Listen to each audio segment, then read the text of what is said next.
वैकुण्ठ गुणानुवर्णने। অনেক সময় দেখা যায় যে বিশেষ করে যারা ব্রহ্মচারী আশ্রমে আছে তাদের মনে হতে পারে আচ্ছা অমুক গৃহস্থ হয়ে গেছে তমুক গৃহস্থ হয়ে গেছে আমিও হয়ে যাই, আমি মনে হয় পারবো না। আমি অনেক জায়গায় দেখেছি মানে ব্রহ্মচারী ভক্তদের এই মনে, প্রভু মনে হয় হবে না, না পারবো না, মনে হয় থাক যদি কিছু হয়।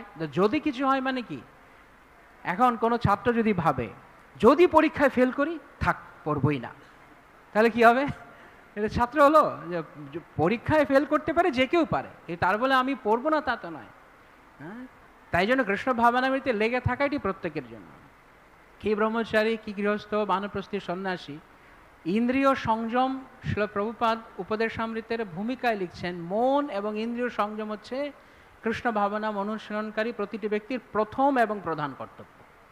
তো এরকম কিছু ব্যাপার নেই যে শুধু যারা একটা বিশেষ বর্ণের কাপড় পরবে শুধু তাদের জন্য মন ইন্দ্রিয় সংযম, কারণ কৃষ্ণ ভাবনামৃতের সাফল্য কোনো বিশেষ বর্ণের উপরে নয়, আপনি কতটা মন ইন্দ্রিয় সংযম করছেন তার উপরে নির্ভর করছে। এবং প্রভুপাদ এখানে আরেকটি কথা লিখেছেন ভূমিকাতেই যে এই কৃষ্ণ ভাবনামৃত আন্দোলনের প্রতিটি সদস্যদের কি হতে হবে মনে আছে? হ্যাঁ, গোস্বামী হতে হবে।